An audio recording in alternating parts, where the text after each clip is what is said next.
Howdy folks, Matt here with Gulf Coast Fit. Out here in the swamplands of west central Florida, certainly Gulf Coast in it. We're on the nature coast, and I figured it's hot, it's buggy, it's swampy, it's gatory. Good a place as any to get a Bulgarian bag workout in. So I'm going to show you a few different types of Bulgarian bag spins. I also call them around the world swings. Subtle differences in each variation of spin might be just that, might be subtle, so maybe kind of hard to see from the naked eye unless you're really paying attention to how I'm swinging this. This is a pretty heavy bag for me. It's 47 pounds, which means I've got to be really precise with my movements and focus heavily on using my hips and my core, not letting it get too arm dominant. Otherwise I could tweak my shoulders, my elbows, or even my wrists. So I'm going to do 5 reps on each side. I'm going to run through several different Bulgarian bag swing or spin variations or around the world swing variations. And I want you to try to take a close look at the difference between each, and I'll tell you what I feel is the different benefit or the different feeling or sensations that I get from each type of swing, or spin. So without further ado, let's get to spinning with my Bulgarian bag. And I'm down here in this beautiful swamp area on Lake Rousseau, and I would appreciate if you see a gator creeping up behind me, just give me a shout, give me a heads up so I know. Thank you.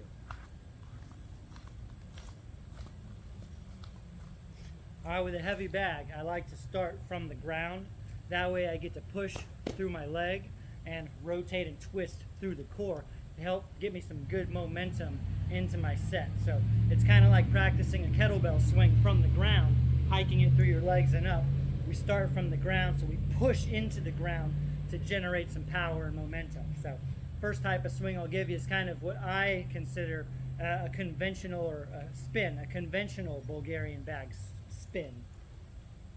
All right, got it on the outside, on the ground. I'm going to push through this leg, pull through my obliques, and here we go, 5 reps.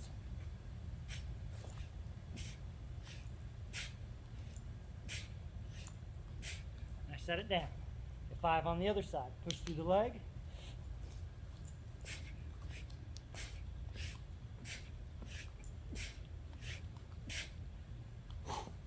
So that's like an all-around spin.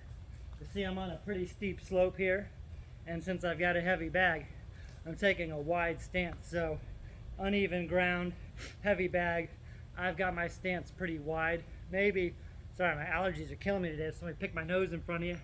So you might take a wider stance than typical. So with those swings, I was trying to be well balanced, all encompassing, using my hips, my core, my lats, and not letting it get too armsy. I want you to notice the difference in this next variation. I'm going to try to swing this a little more horizontally. Think about moving a little bit more side to side. So maybe you'll be able to see that, kind of like a flat oval.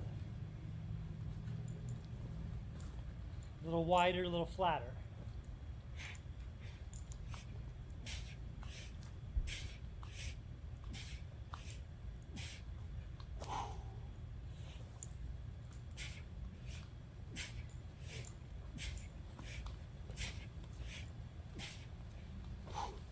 A little harder to keep my footing there, but as you can see, I'm extending my arms out longer, getting a bigger stretch in the lats.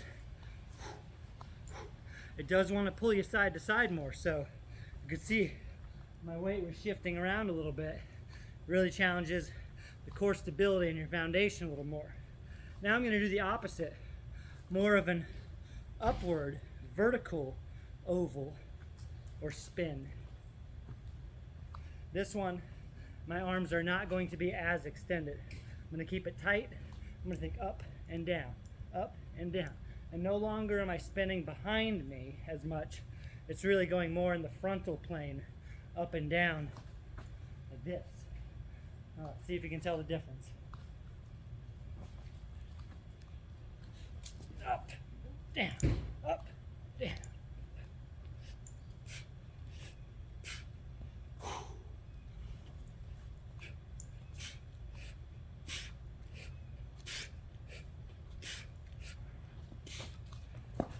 Now the challenge there is my arms are not long and taut. They're tucked in a little bit. This is actually a little bit more upper body dominant than the other swings because I'm not swinging off axis behind me or out wide sideways. My scapulars are moving up and down. This. As opposed to this. All right. Next swing variation, I'm going to go extended arms and off axis. So now I'm trying to swing up and around and behind me more than the other swings, even more than the first two variations. You see this is a much bigger spin and it's more off axis. So I would like to give you a side angle here, but my terrain is so off center, that's kind of hard to tell. So I'm going to give you 5 facing towards you, 5 facing the other way. I'm going to start backwards. Still starting to the side. Good pressure off the ground.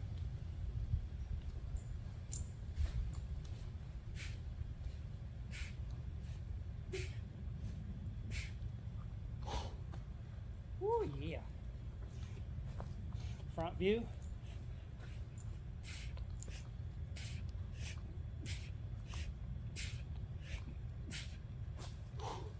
So hopefully you can see there, I was trying to go bigger, not vertical, not horizontal, not tucked in tight, but bigger spins and off axis. Give myself a few recovery breaths here, let you enjoy the view.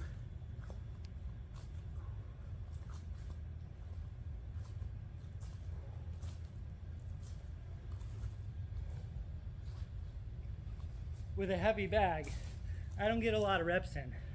5 to 10 at most. And if I'm taking minimal rest break, sometimes I do 3 to 5 reps at a time, which is what I'm going to give you now. A 3-rep cluster set. 3 reps at a time, one direction, then the other. I'll always set the weight down, reset.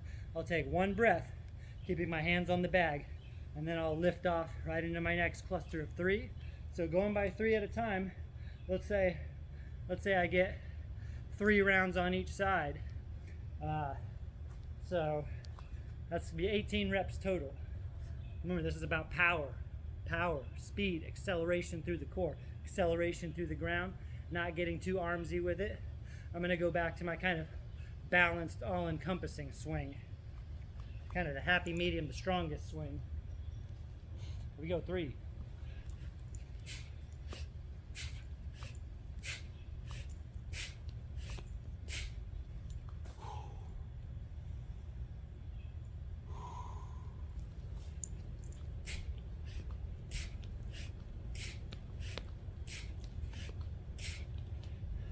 I'll go back to giving you the more horizontal, flat spin.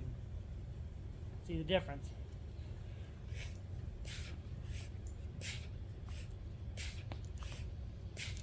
I forgot I was only going to 3. I got 4 there. Got to keep it even, so I'll give you 4 on this side now. Once again, flat.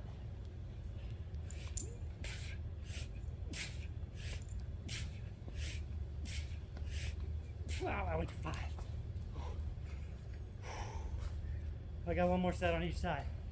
Now I'll go with the more vertical swings.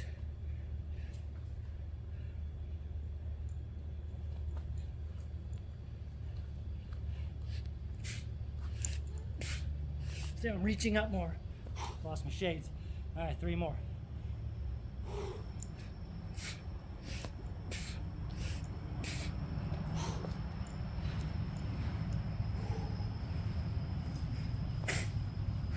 All right, last thing I'm going to do for you, I'm going to progress.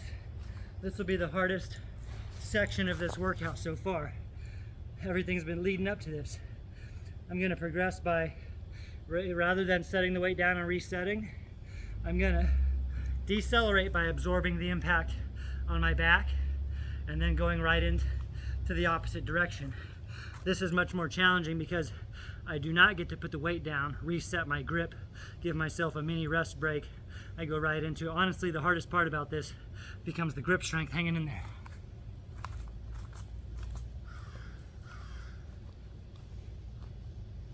All right, hopefully I can get all 18 in a row here. That's what I'm going for. Cluster spins of 3.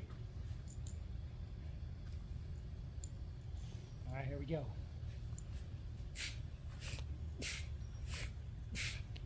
Absorb.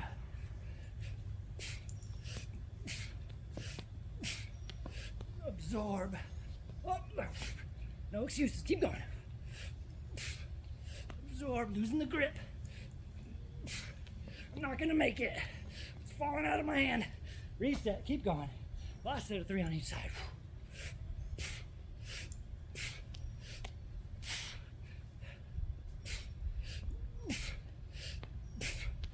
Oh, nearly. All right, you already know. I think Bulgarian bags, as far as overall athleticism, power, and conditioning, Bulgarian bags are right up there. One of the best tools you could use because of the synergy it requires, the body awareness it requires, the focus and concentration, and the physical capacities to do something that has so many moving parts at the same time. So give that a go. Try those different variations. Try different ways of resetting on the ground. Try to absorb and reset on your back. Give it a go. Remember, you don't need a lot of weight with a Bulgarian bag. You know, I could swing a 100-pound kettlebell all day. This is a 47-pound Bulgarian bag. Kicks my butt with just 3 reps at a time. Check the skullet progress. The locks are coming in. That's the cheddar. Thanks a lot. Stay strong.